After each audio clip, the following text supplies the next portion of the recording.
नमस्कार। SBT news में आपका स्वागत है। पेश है 6 सितंबर बुधवार दोपहर 3:15 बजे राजस्थान की 15 बड़ी खबरें। इस न्यूज बुलेटिन के प्रायोजक हैं विनी केक एंड मोर। आइए सबसे पहले नजर डालते हैं आज की हेडलाइंस पर। पीडब्ल्यूडी के 3 अधिकारी 10 लाख रुपए का लेन देन करते ट्रैप। जल शक्ति मंत्री बोले नियत समय पर होंगे विधानसभा चुनाव। राजस्थान विधानसभा चुनाव में गेम चेंजर है 82 सीटें। विजन दस्तावेज 2030 के तहत हितधारकों का संवाद कार्यक्रम। श्री कृष्ण जन्माष्टमी पर आज या कल असमंजस बरकरार। और अब खबरें विस्तार से सुनिए। राजस्थान के सार्वजनिक निर्माण विभाग में अधिकारियों के बीच रिश्वत का अजीब खेल चल रहा है। विभागीय अधिकारी आपस में ही लाखों रुपए की रिश्वत का लेन देन कर रहे हैं। एसीबी ने संदिग्ध अफसरों के मोबाइल सर्विलांस पर लेकर बुधवार को बड़ी कार्रवाई करते हुए सार्वजनिक निर्माण विभाग के चीफ इंजीनियर सहित 3 अफसरों को 10 लाख रुपए का लेन देन करते गिरफ्तार किया। ब्यूरो के एडिशनल डीजी हेमंत प्रियदर्शी ने बताया कि सार्वजनिक निर्माण विभाग जयपुर में तैनात चीफ इंजीनियर सुबोध कुमार मलिक, डूंगरपुर के अधिशासी अभियंता जितेंद्र कुमार जैन और बांसवाड़ा के सहायक अभियंता अनंत कुमार गुप्ता को गिरफ्तार किया गया है। One nation one vote committee बनने के बाद विधानसभा चुनाव व लोकसभा चुनाव एक साथ कराने की चर्चा पूरे देश में चल रही है। इस बीच केंद्रीय मंत्री गजेंद्र सिंह शेखावत ने प्रेस वार्ता में इस पर विराम लगा दिया। मंत्री बोले कि मैं विश्वास के साथ कह रहा हूं कि राजस्थान, मध्य प्रदेश और छत्तीसगढ़ के चुनाव अपने नियत समय के अनुसार ही होंगे। और वहीं संजीवनी मुद्दे के सवाल पर शेखावत ने संजीवनी घोटाले में मैं तो अभियुक्त नहीं बना, लेकिन मानहानि केस में कोर्ट ने सीएम को अभियुक्त मान लिया है और आज दोपहर में पेशी है। सीएम को अब फिजिकल जाकर अपनी जमानत करवानी ही पड़ेगी। कोर्ट ने उन्हें अभियुक्त स्वीकार कर लिया है।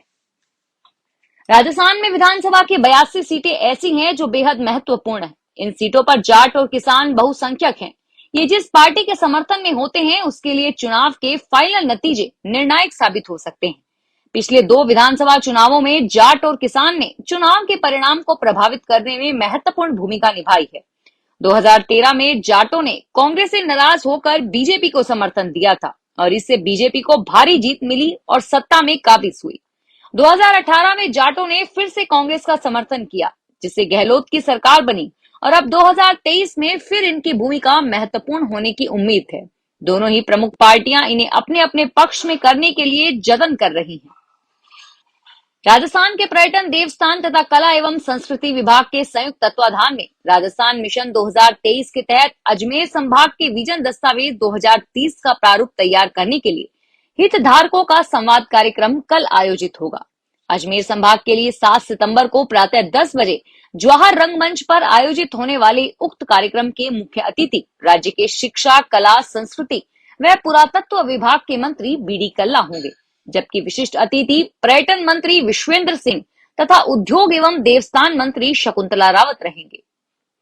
श्री कृष्ण जन्माष्टमी पर 6 व 7 सितंबर को मनाई जा रही है। कुछ लोग 6 सितंबर को जन्माष्टमी मना रहे हैं तो कुछ 7 को। आरबीआई का हॉलिडे कैलेंडर के अनुसार सबका 7 सितंबर को है। मान्यता है कि भगवान विष्णु के अवतार श्री कृष्ण का जन्म भादो महीने के 8वें दिन हुआ था और पश्चिमी कैलेंडर के अनुसार यह दिन अधिकतर अगस्त या सितंबर के महीने में आता है। जन्माष्टमी का त्योहार भगवान कृष्ण की पूजा अर्चना कर नृत्य और संगीत के साथ मनाया जाता है। जैसलमेर में स्थित बाबा रामदेव के रामदेवरा मेले में आने वाले लाखों श्रद्धालुओं को शुद्ध खाद्य सामग्री मिले, इसको लेकर हेल्थ और food safety department alert mode पर है। खाद्य सुरक्षा अधिकारी प्रवीण चौधरी और कृष्णाराम कड़वासरा और मेला नोडल अधिकारी लोंग मोहम्मद ने रामदेवरा मेले में दुकानों का निरीक्षण किया। इस दौरान मिलावट के शक पर घी, तेल, पनीर, बेसन के 4 सैंपल लिए गए और इसके साथ ही खराब बिक रही सामग्री जैसे घी, मिल्क केक, मिर्ची, हल्दी, मिश्री, नारियल तेल, पानी पूरी मौके पर ही नष्ट किया गया। टोंक के पीपलू कस्बे के राजकीय उच्च माध्यमिक विद्यालय में चल रहे इंदिरा गांधी स्मार्टफोन शिविर में लाभार्थियों की भीड़ उमड़ रही है। भीड़ से हो रही अव्यवस्था की शिकायत पर बुधवार को पीपलू एसडीएम वर्षा शर्मा शिविर स्थल पर पहुंची, जहां पुलिस कर्मियों को लाभार्थियों को लाइन से खड़े नहीं करने पर फटकार लगाई। एसडीएम ने अन्य जिम्मेदार अधिकारियों को भी लताड़ लगाते हुए व्यवस्था सुधारने के दिशा निर्देश दिए। उन्होंने पीपलू नायब तहसीलदार एवं पंचायत समिति पीपलू से एक सहायक विकास अधिकारी को पूरे समय कैंप में रहने के लिए निर्देशित किया। पीपलू ब्लॉक में करीब 6,700 लाभार्थियों को मोबाइल वितरण होना है। देश को इंडिया या भारत कहकर संबोधित किया जाना चाहिए। यह सवाल पहली बार नहीं उठा है। सालों पहले इससे जुड़ी एक याचिका सुप्रीम कोर्ट में भी दाखिल हुई थी। उस दौरान अदालत ने नाम चुनने को किसी व्यक्ति का निजी फैसला बताया था और साथ ही दखल देने से इनकार कर दिया था। हालांकि कुछ सालों बाद जब फिर इंडिया नाम को हटाने की याचिका शीर्ष न्यायालय पहुंची तो अदालत ने सरकार का रुख करने का सुझाव दिया। याचिका में कहा गया था कि इतिहास और ग्रंथों में इसे भारत कहा गया है, इंडिया अंग्रेजों की तरफ से कहा गया था। लोकसभा चुनाव को लेकर सियासी सरगर्मियां तेज हो गई है। एक तरफ जहां विपक्षी दलों ने बीजेपी को केंद्र की सत्ता से बेदखल करने का संकल्प ले लिया है, तो वहीं 2024 के लोकसभा चुनाव में एनडीए और बीजेपी विपक्ष को धूल चटाने की रणनीति पर काम कर रही हैं।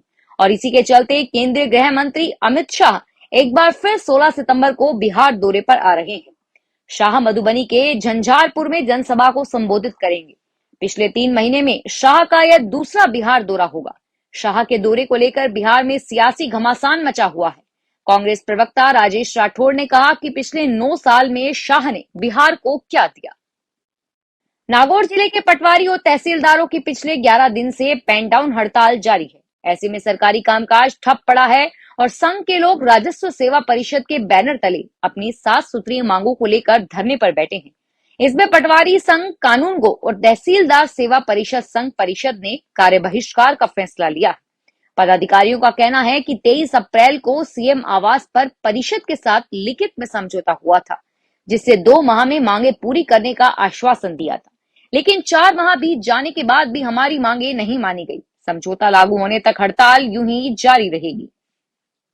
अभिनेत्री परिणीति चोपड़ा आम आदमी पार्टी सांसद राघव चड्ढा उदयपुर के आलीशान लीला पैलेस होटल में परिणय सूत्र में बंधेंगे। शादी 23 से 24 सितंबर को होने जा रही है। बताया जा रहा है कि शादी हिंदू रीति रिवाज के तहत होगी और इस शादी में बॉलीवुड और हॉलीवुड के साथ देश की कई बड़ी राजनीतिक हस्तियों के शामिल होने की उम्मीद है। मेहमानों की आवभगत के लिए होटल उदय विलास को बुक किया गया है। सूत्रों के अनुसार 23 सितंबर को मेहंदी, हल्दी और महिला संगीत का कार्यक्रम होगा और 24 सितंबर को परिणीति और राघव का विवाह संपन्न होगा। राज्य में किसी भी दल की सरकार रही हो, लेकिन बीकानेर संभाग राजनीतिक बिसात पर अलग चालें चलता रहा है।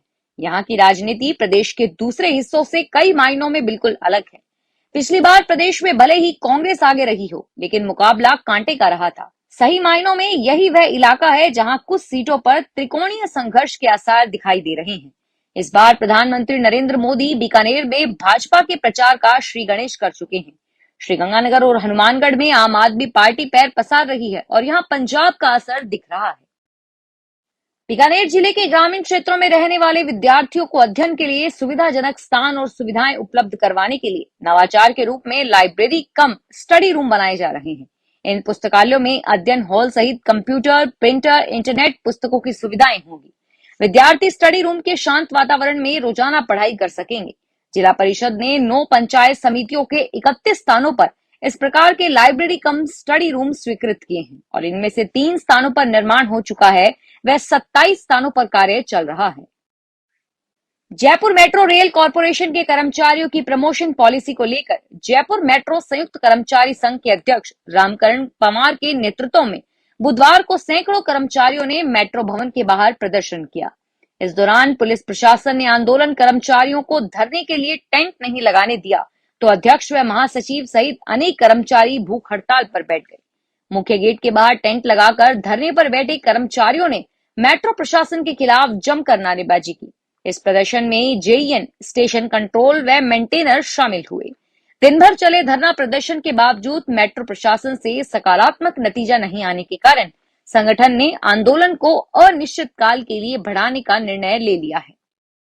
बारिश की बेरुखी के कारण दलहन के भाव लगातार बढ़ते जा रहे हैं। बारिश नहीं होने से मूंग, मोट, चना और चावल के दाम बढ़ गए हैं।